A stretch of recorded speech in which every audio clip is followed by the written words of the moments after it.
What up, Internet? This is Drew Bennett, hanging out where I do most of my internet time, in our bathroom. Welcome to my house.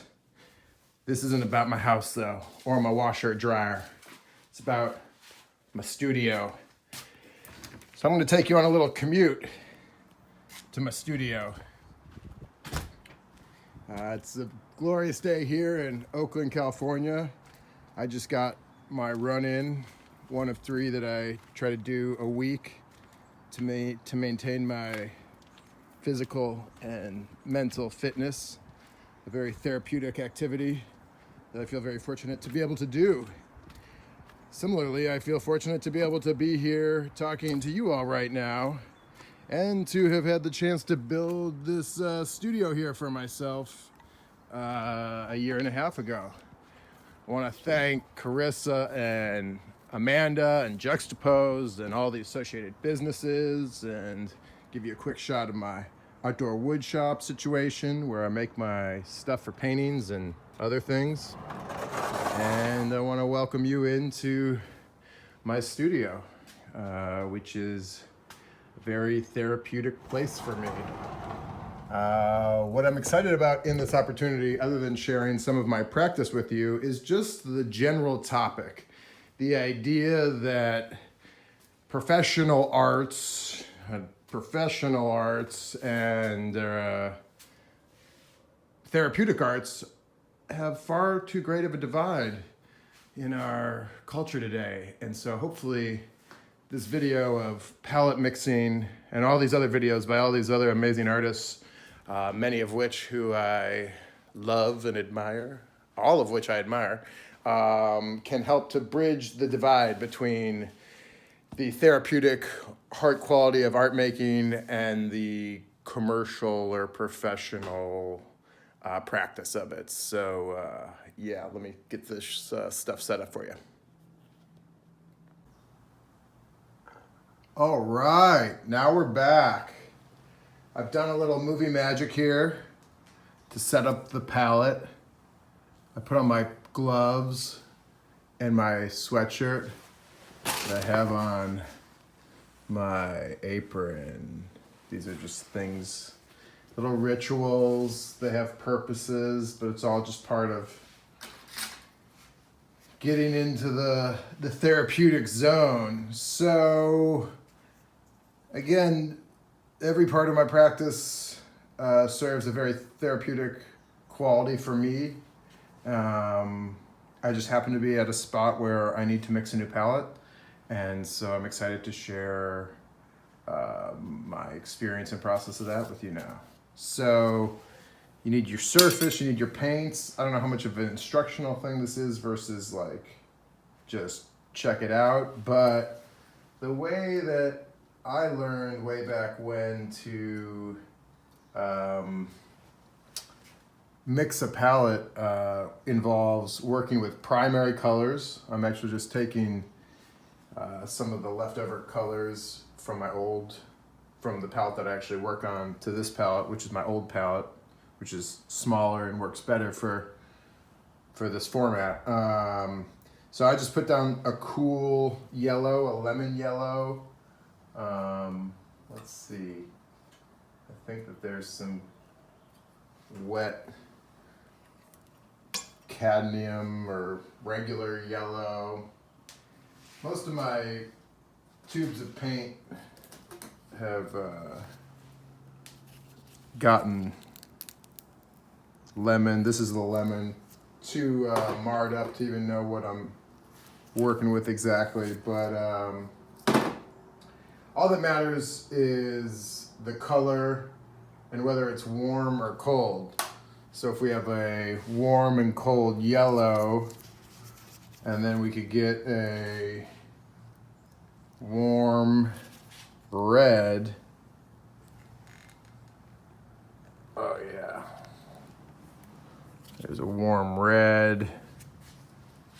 And I have a cool red. This cool red here. Azillarin or, yep, something like that. And then with the blues, I've been working with a lot of cerulean blue, honestly, because it's what I ended up having. But phthalo blue's cool. Prussian blue. Shout out to the green blue, the darker blue. I don't know if I have any of that up here, but I'll just throw in some ultramarine blue, which is darker. You never have to do anything. You could always do whatever you want, but throwing some white in there.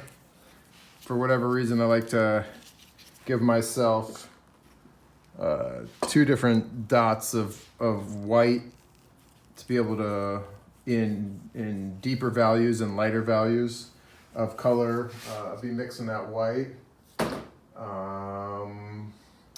And this is kind of basic situation. I also do throw in my raw umber, which I ran out of recently and just got some more. That's kind of like a nice cheat color. There's no cheating, whatever.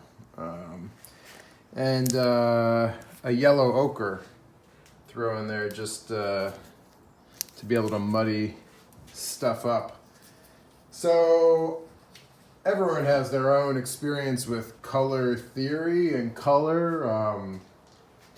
How will I talk about this, not knowing what people know?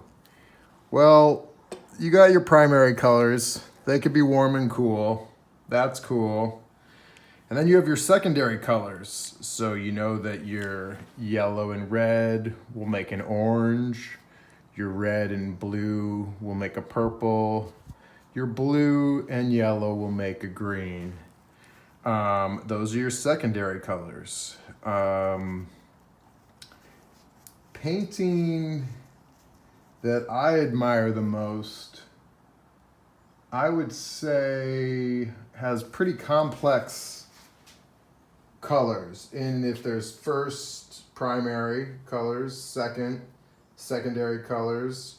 I don't have a color wheel, but I'm not going to try to paint a color wheel, but imagine the color wheel, and with your primaries in one triangle and your secondaries in the other part of the triangle of this circle. And the more that we mix these colors across from each other, the more that we get towards the dark gray, the like neutral color. And I think that those grays, when mixed right, well, here, we could, I could try that. I could try that a little bit. We could try to do like a, why not? Okay. So if we'll keep the reds there, we'll bring our cool and warm yellows down there. Let's see, what do I got here? Put a rag. Kind of make a triangle. This is not how I normally organize a palette again, but what the heck. So in a painting, I work representationally. There's inherently shadows, darkness, defining shapes and colors. And then there's highlights where sun and light and otherwise brighter things exist. I would say I work in a balance between an effort for representation and an effort to emotionally respond to the shapes that have been drawn and the energy of the composition, the feelings I'm feeling inside, and the kind of what happens on the palette. So from a photograph or observational life, there's a filter of drawing which is completely distorting and creating something new from that original source.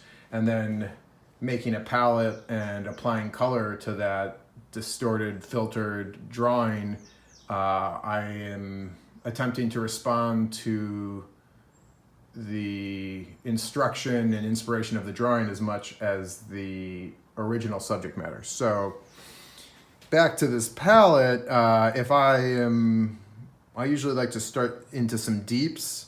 I enjoy purples as a deep color.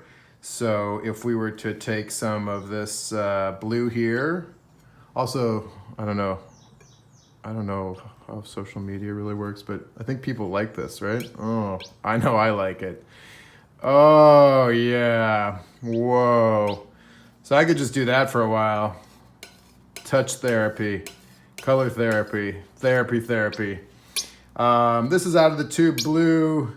If we mix it with a bluer or darker red, you're gonna be able to get a more straightforward purple. You see that there? Can you, what does it look like? Can I see this? It looks like it's darker on the screen than I can see here.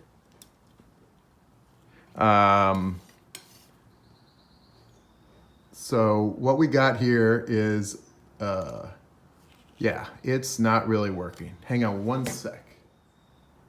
Okay, we're back. My brother Sam is gonna take my son Ridge out biking. Pardon the interruption there.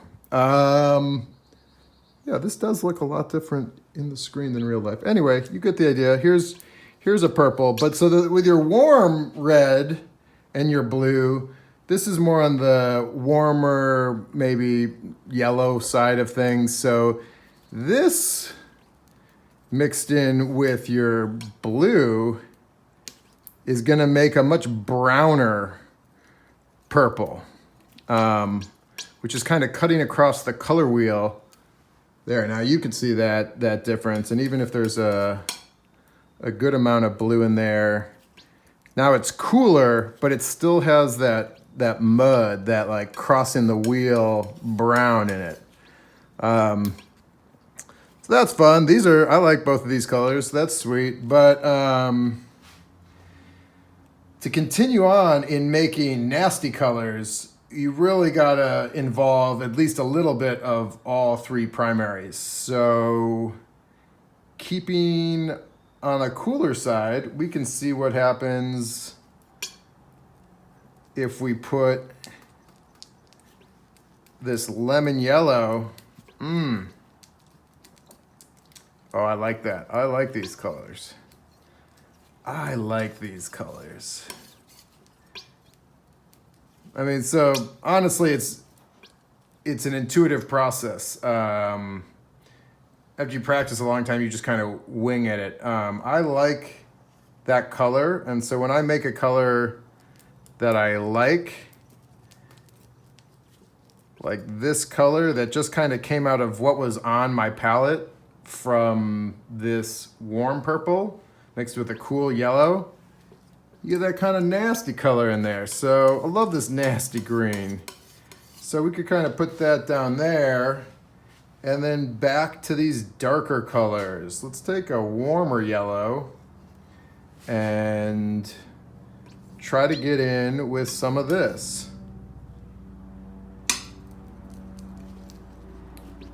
I'm using a lot of yellow. Yellow has less fighting power on the palette than blue, and I find red can really just overtake everything. So that's cool. Now we have this color. I like that color too. Kind of want to dirty it up even more. A little red, so green across the color wheel completely. Nasty color. This is like really muddy. In this painting, do I want to have a color this muddy? I'm not sure, but it's interesting enough. Back to the palette at hand. Oh yeah, are we trying to like make a color wheel? If we are, we should kind of hide that purple out of the way. that little bit. Let's pretend, all right, so that's there. Ooh, this is very blue now. Albers, Joseph Albers, everyone talks about Joseph Albers in the color theory. I don't mean to say that in a teasing or deprecating manner, because I actually have that book on my nightstand right now. It's a little dry. It's not great nighttime reading, but it is radical and powerful in color theory. So I just started doing this over here for no reason other than to see what happens with that color. I don't really like it. We're trying to get some darks. We'll get back to the darks. I want to get a little red in here. Now I feel like I'm breaking into more what actually happens when I'm making a palette, which is this intuition. It's the same thing that happens when making a drawing or painting a painting. To try to have enough parameters set up. This is a real warm kind of purple. I'll stick that over there where we got our cooler purple here. I'm gonna cool it off a little more, make it a little more blue. It's nice to have these parameters because the flow, the presence, the therapy is in being able to engage in a process and a practice that quiets the mind. And so with enough parameters, you could get into a situation where you're going to be safe to explore and let intuition and presence kind of come and take over. Like, do I want that green? Probably not, but I'm not cleaning my palette in between these colors, so I'm just going for it. Fiery red, this fiery red here. This lemon yellow, it kind of makes it almost white. Well, not white, but it doesn't bring orange, like a forward orange. I guess it's, I don't know. Orange is weird. I actually get confused around what is red and what is orange. Like, is this orange? Is that orange? That's red, right? There's a hair in here. Whose hair is that? Is that my hair? It's still in there. We got it. But in this whole process of getting warm colors and cool colors, it's important to have a balance, or not. You don't need to have a balance. I've wanted to make paintings that are just from like two different colors. Talk to people about how to use less color or mix a palette just based off of two colors. I saw a really cool video some illustrator artist shared where he took a phthalo blue and a Zillion crimson and a white and just mixed up a bunch of different colors. That color is kind of cool. What does this look like to you guys? Can you see what this is looking like here? If we're gonna keep this, we could put this kind of like over here. Do a little wipe. Again, so I'm just working on building out some secondary colors here. Do I really want an orange? Do I want like a kind of, these two colors are gonna make a more wild orange. Look at that. That's like pretty bright and poppy, fun. So this might teach me a whole new way of making palettes, but probably not. I'm pretty set in my ways of palette making. So now if we have greens, yellows, oranges, reds, kind of purples, and blues, I mean, then you could just, that's a color wheel. And so if you want to have some shadowy colors, we can take this orange, and I don't really, I could take a little of the cool, a little of the warm, and see what happens when it cuts across the wheel.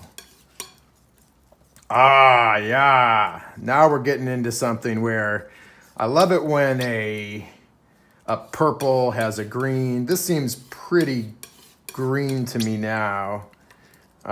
So if we have a green and you want to bring it more to center than the red, maybe we want it warmer or cooler. We're still thinking about this shadow situation, you know? So what are shadows? Shadows are kind of cooler in nature, but also they're really fun when they have a warmth to them. So now this still seems pretty brown. A good brown cutter is a blue. I went with the ultramarine, I think. Yep. Ooh. So it was kind of a warm brown. The blue's bringing it back down kind of towards a green from this area. You know, it just kind of swings around. Ooh. I love like that steel color, that murky color. I mean, I probably love all the colors. The colors that kind of repulse me the most at first are the ones that I kind of love the most. It's important. I mean, I keep saying it's important. I don't know what's important. It's important that you feel all right, right? It's important that you find things that you love and that you find ways to facilitate experiences with the things that you love and the practices that you love. For me, I found nature, luckily, at a young age. I like that color. I was like 14 or something and had a cathartic or more of a kind of, I don't know, just one of those, you know, gaudy kind of feelings looking into across a lake at a bunch of trees. And then I found out that painting and drawing is a tool to unlock a deeper and heightened sensory experience with everything, with vision, with the experience of scenes. So is that what this is supposed to be about? What is this about? Anyway, that's what this is. This is definitely what this is about. And so mixing a palette, you know, considering what's going on between these colors. Oh, we haven't talked about this white. Thinking about nasty colors, I think about like mauve. What is that color? Like pinks. I love the pinks. So throw a little white into this off red. See what it does. It's pretty pink. And a little, my like cheat ochre in there. Yee. Where's it going? Where's it going? It's like mountain biking. If you ever find yourself mountain biking or surfing. Ooh, there we go. There we go. These kind of earth colors are fun. Ooh, can you see that? How does this work? Can you see those colors in there? So sick.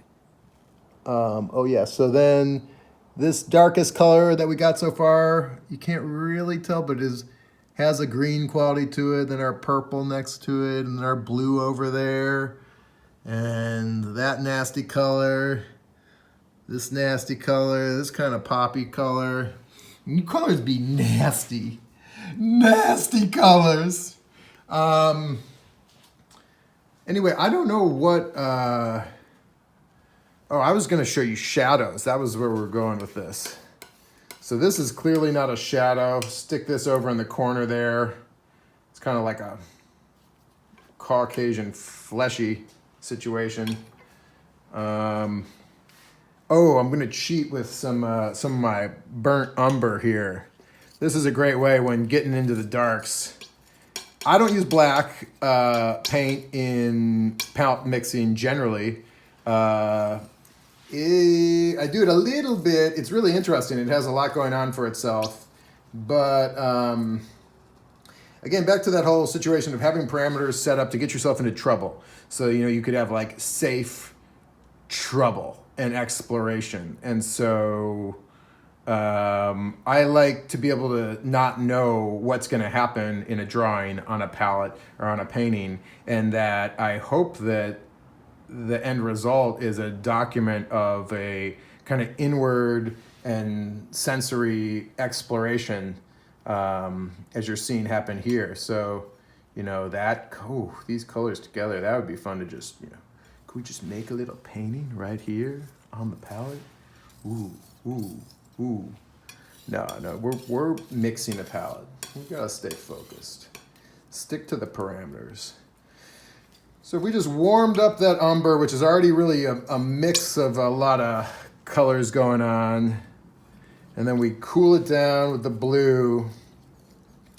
That's the weird thing. Blue is generally cool, red is generally warm, but there's definitely warm blues and cool reds. So I think I only have so deep of a knowledge of color theory. But I have been doing this situation for a while, just these palette mixing situations. Ooh, yeah, get that ultramarine. It still feels pretty warm. How do we cool this down? I'm gonna get a little cool red in there, a little cool yellow, cooler blue. Let's see if we can get at some dark values. Anyway, so I'll do this for like maybe sometimes just for like a half an hour, but I think that generally I'll spend an hour or two messing around with the wheel, and I'll be chasing a color like we're talking about here, chasing these shadows. Ooh, that's getting rich. That's getting right in the center of the wheel, I think. A cool way to check if you're actually doing some of this, you can check your dark colors to see, it's hard to tell at some point like what the color really is, but if you throw a little white, that wasn't a very pure white, but in there, ooh, yeah. So we're hovering into the center of the color wheel, because this is not a brown, this is gray. This is a pretty gray color. It has some warmth to it, but it's not too warm. It's not very red. What if we do this? Whoa, is it gonna focus? Will it ever focus? 3, 2, 1. It doesn't want to focus though. Ooh, ooh. All right, I don't know how to do that. I like that color. Ooh, yeah, kind of has a purpley thing. So if I were to have to work with two tones like I'd like to sometime, to force myself to more parameters, to just make a few paintings just with like two colors and a white.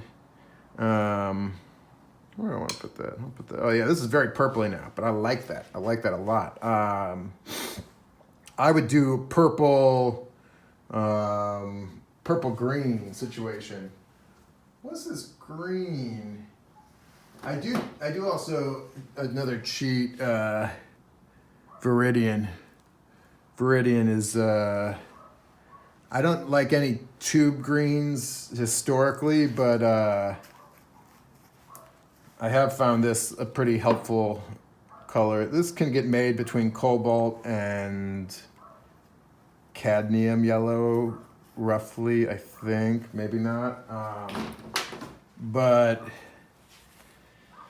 getting these purples, these warm purples and this green together is fun. I feel like these colors should get messed with a bit, right? They're pretty like whatever. So let's see. If we take this dark purpley color out of the way, kind of clear it up a little bit. What would be fun to do with this very warm color? Should we make it green? You know, we only have like so much yellow left. Do we want to save that? We could save that. We could always put more color in your palette. So this is a good cross the wheel kind of thing because it's a little orange, a little blue, and it's going kind of green. Is it? Oh, the Albers thing. The relativity of color. All the colors just look how they look based on the context of the other colors and light around them. It still seems green. Is it green? It can't be green. There's not enough yellow in here to keep it green. Oh yeah. Now that's kind of a nastier color. Ooh, yucky brown. Bad yucky brown. We'll keep some of that and then we'll keep kind of pushing it into the blue zone. Maybe the cobalt blue has kind of a green quality to it. No, I don't particularly like this color at all, but let's see. I could stick it there. Ooh, that's kind of neat. All relative, folks. Ooh. Is anyone still with us?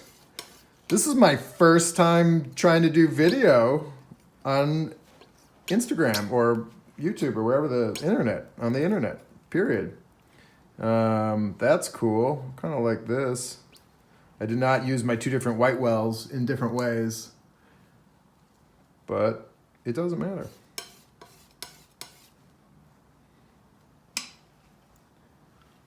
Look at those colors. Look at those colors. It's fun to also then have some real reds in there, just for the hell of it. This was mixed with some white, blue right off the bat. Where do we want to go from there? With that color. I feel like I'm gonna just get into that pink zone. Love it. I just might keep that. Because the secret that I've been withholding thus far is that where there's an effort that goes into making all these different colors, when I actually go to paint, I use these mixed colors and I mix them again. I'll take Gamsol or mineral spirits or whatever, and what will I do with it? Thinking about the colors. What should we do with these colors? And I'll mix these colors down further to get the colors that end up on the canvas. Or I don't really paint on canvas that much, but that doesn't matter. On the surface. Kind of liking this palette. Really like what's happening in through here. Then we got some warm, lighter stuff to play with. I kind of want to take a red. I don't even know if I want to mix it. I almost just want, yeah, whatever. You always got to mix it a little bit, you know. Kind of want this red just back in here. This is a popper. The devil red. Mixing all the colors around. Yeah. I feel pretty good about this. Ooh. Ooh, that's fun. That's a lot like a lighter version of that color. Sweet. So you can just go on forever circling the wheel. That's a beautiful thing about a circle or a wheel. And you can just enjoy the sensory quality, both in the light of the colors of the colors, and in the physicality of the oil paint. I'd like to use water-soluble paints, kind of, but there's a real seductive quality to the oil paint, both in feel and in tone, that I can't really escape. So yeah, this probably, I don't know what this did, but I did it. Woohoo! Thanks for being here with me. Hope you're all staying safe, staying safe, staying safe, and that you're having a chance to be creative and loving in your own life. Much love to y'all. Be safe. Bye.